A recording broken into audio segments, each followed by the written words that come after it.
Welcome to my channel. இன்றைக்கி நம்ம கிறிஸ்பியான சமோசாவும் கிறிஸ்பியான பச்சை மிளகாவும் எப்படி செய்கிறதுன்னு பார்க்கலாம்.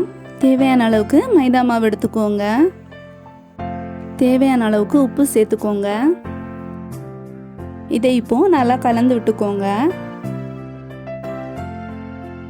கொஞ்சம் கொஞ்சமாக தண்ணி சேர்த்து சப்பாத்தி மாவுக்கு பிசைகிற மாதிரி பிசைஞ்சு எடுத்துக்கோங்க.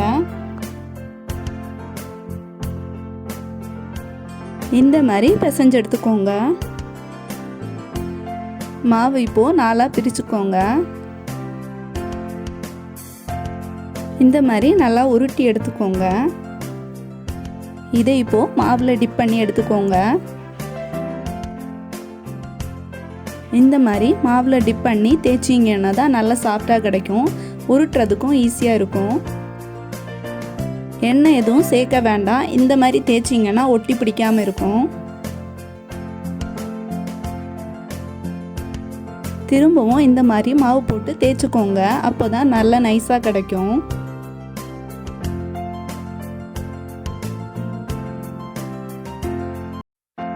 இந்த மாதிரி பெரிய சைஸ் ரவுண்டு கிடைக்கிற அளவுக்கு தேய்ச்சிக்கோங்க. எந்த அளவுக்கு நைஸாக தேய்க்க முடியுமோ அந்த அளவுக்கு நைஸாக தேய்ச்சிக்கோங்க. இந்த மாதிரி ஒரு பாத்திரத்தில் இதை மாற்றிக்கோங்க.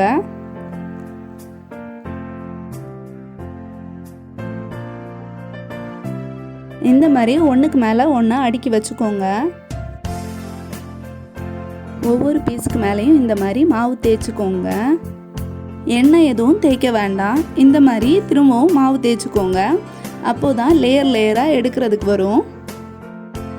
இது வரைக்கும் எங்கள் சேனல் சப்ஸ்கிரைப் பண்ணலைன்னா ரெட் கலரில் இருக்க சப்ஸ்கிரைப் பட்டன் கிளிக் பண்ணிவிட்டு பக்கத்தில் வர பெல் பட்டன் கிளிக் பண்ணி ஆல் கொடுத்துக்கோங்க. அப்போ தான் நாங்கள் போடுற எல்லா வீடியோவுமே உடனடியாக உங்களுக்கு நோட்டிஃபிகேஷனில் கிடைக்கும். தோசைக்கல்லில் ஸ்டவ்வில் வச்சு ஹீட் பண்ணிக்கோங்க. இதை இப்போது தோசைக்கல்லில் போட்டு ஹீட் பண்ணிக்கலாம். தோசைக்கல் ஹீட் ஆனதும் சிம்மில் வச்சுக்கோங்க. இதை இப்போது இந்த மாதிரி எடுத்து திருப்பி போட்டுக்கோங்க.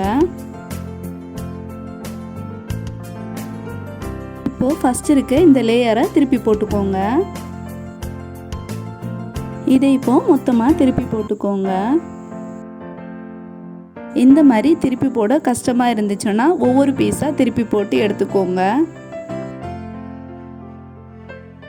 இந்த மாதிரி ஹீட் பண்ணி எடுத்தீங்கன்னா தான் சமோசா நல்லா கிறிஸ்பியாக கிடைக்கும்.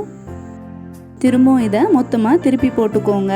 இப்போது ஃபஸ்ட் லேயரை மட்டும் எடுத்துக்கோங்க. இது ரெண்டு சைடுமே ஹீட் ஆயிடுச்சு.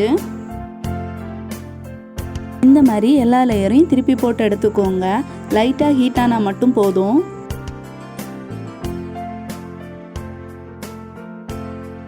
இந்த மாதிரி பீஸை கட் பண்ணிக்கோங்க.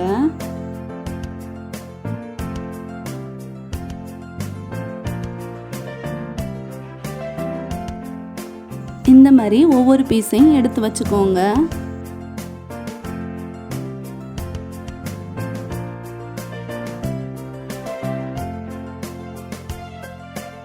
ஓரமாக இருக்க இந்த பக்கத்தை கட் பண்ணிக்கோங்க.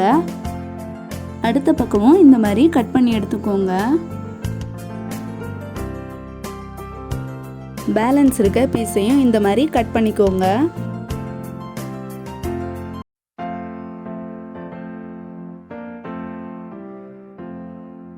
பேலன்ஸ் இருக்க இந்த சின்ன பீஸை சின்ன சின்னதாக கட் பண்ணி எடுத்துக்கோங்க. இதை மசாலா மிக்ஸோட சேர்த்துக்க போகிறோம். இப்போது ஸ்டஃபிங் எப்படி செய்கிறதுன்னு பார்க்கலாம். 2 வெங்காயத்தை சின்ன சின்னதாக கட் பண்ணி எடுத்துக்கோங்க. தேவையான அளவுக்கு உப்பு சேர்த்துக்கோங்க. கொஞ்சோண்டு மஞ்சத்தூள் சேர்த்துக்கோங்க. காரத்துக்கு தேவையான அளவுக்கு மிளகாத்தூள் சேர்த்துக்கோங்க. 1/4 டீஸ்பூன் ஜீரகம் சேர்த்துக்கோங்க. சின்ன சின்னதாக கட் பண்ணி வச்சுருக்க ஒரு பச்சை மிளகாவை இதில் சேர்த்துக்கோங்க. சின்ன சின்னதாக கட் பண்ணி வச்சுருக்க கறிவேப்பிலை இதில் சேர்த்துக்கோங்க. நான் இப்போது 2 கொத்து கறிவேப்பிலை இந்த மாதிரி கட் பண்ணி எடுத்துருக்கேன். பேலன்ஸ் வந்த பீஸ் இதில் சேர்த்துக்கோங்க. இதை இப்போது நல்லா மிக்ஸ் பண்ணி விட்டுக்கோங்க.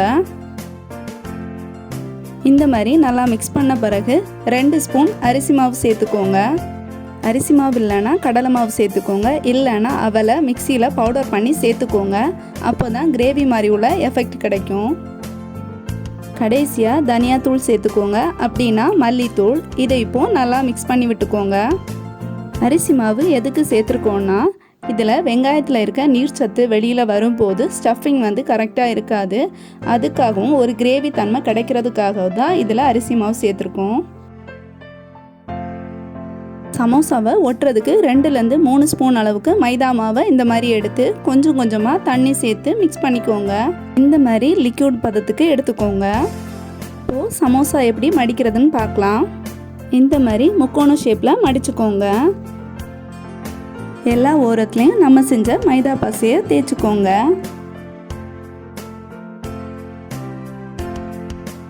இதை திரும்பவும் இந்த மாதிரி மடிச்சுக்கோங்க. நடுப்பக்கத்தை இந்த மாதிரி ஓப்பன் பண்ணிவிட்டு இருக்க ஸ்டஃபிங் இதில் வச்சுக்கோங்க. நான் இப்போது 2 ஸ்பூன் ஸ்டஃபிங் இதில் வைக்கிறேன். மேல் பக்கத்தை இந்த மாதிரி மடித்து ஒட்டிக்கோங்க. இந்த மாதிரி செஞ்சீங்கன்னா தான் ஃப்ரை பண்ணும்போது பிரிஞ்சு வராமல் இருக்கும். இதை இப்போது ஒரு பாத்திரத்தில் வைக்கலாம். இது மாதிரி எல்லாத்தையும் ரெடி பண்ணி எடுத்துக்கோங்க. இப்போது சமோசாவை எப்படி ஃப்ரை பண்ணுறதுன்னு பார்க்கலாம். கடாயை ஸ்டவ்வில் வச்சு ஸ்டவ் ஆன் பண்ணிக்கோங்க. தேவையான அளவுக்கு எண்ணெய் சேர்த்துக்கோங்க. எண்ணெய் இப்போது சூடாயிடுச்சு. ஒவ்வொரு சமோசாவாக இதில் சேர்த்துக்கோங்க. மீடியம் ஃப்ளேம் இல்லைன்னா லோ ஃப்ளேமில் வச்சு ஃப்ரை பண்ணிக்கோங்க. இதை இப்போது திருப்பி போட்டுக்கலாம். ஹை ஃப்ளேமில் வச்சு செஞ்சீங்கன்னா மேல் பக்கம் சீக்கிரமாக கோல்டன் ப்ரௌன் ஆயிரும். மேல் பக்கம் கிறிஸ்பியாக இருக்கும், உள் பக்கம் கரெக்டாக வேகாது. அதனால மீடியம் ஃப்ளேமில் வச்சு ஃப்ரை பண்ணிக்கோங்க. அப்போ தான் உள் பக்கம் நல்ல கிறிஸ்பியாக வெந்திருக்கும். இதை இப்போது திரும்பவும் திருப்பி போட்டுக்கலாம். சமோசா நல்ல கோல்டன் ப்ரௌன் ஆகுற வரைக்கும் ஃப்ரை பண்ணிக்கோங்க. இது இப்போது ரெடி ஆயிடுச்சு. இதை இப்போது எடுத்துக்கலாம். எண்ணெய் வடியை வச்சு எடுத்துக்கோங்க. இதை இப்போது ஒரு பாத்திரத்துக்கு மாற்றிக்கலாம். கிறிஸ்பியான சமோசா ரெடி ஆயிடுச்சு. இதுக்கு கூட பச்சை மிளகு வச்சு சாப்பிடுவாங்க. அது எப்படி ஃப்ரை பண்ணுறதுன்னு பார்க்கலாம். இந்த மாதிரி நீளமான பச்சை மிளகாவை நல்லா வாஷ் பண்ணிவிட்டு தொடச்சி எடுத்துக்கோங்க. ஈரம் எதுவும் இல்லாதபடி பார்த்துக்கோங்க. நடுவில் இந்த மாதிரி ஒரு கீரல் போட்டுக்கோங்க. காரம் அதிகமாக தேவைப்படாதுன்னா உள்பக்கம் இருக்க விதை எடுத்துக்கோங்க. பச்சை மிளகாவை ஒரு கரண்டியில் வச்சு இந்த மாதிரி சேர்த்துக்கோங்க. இந்த மாதிரி கரண்டியை மேல் பக்கமாக வச்சுக்கோங்க. ஏன்னா மிளகாயோட விதை வெடித்து தெறிக்கும். அது மேலே படாமல் இருக்கிறதுக்காக தான் இந்த மாதிரி வச்சுக்கோங்க. இதை இப்போது இந்த மாதிரி திருப்பி விட்டு ஃப்ரை பண்ணிக்கோங்க. மிளகாய் இப்போது ரெடி ஆயிடுச்சு. இது இப்போது தனியாக எடுத்துக்கோங்க. இதில் உப்பு சேர்க்குறதுனா சேர்த்துக்கோங்க. நான் இப்போது உப்பு சேர்க்கலை. இப்போது கிறிஸ்பியான சமோசாவும் கிறிஸ்பியான பச்சை மிளகாவும் ரெடி ஆயிடுச்சு. நீங்களும் வீட்டில் ட்ரை பண்ணி பாருங்கள். Thank you friends.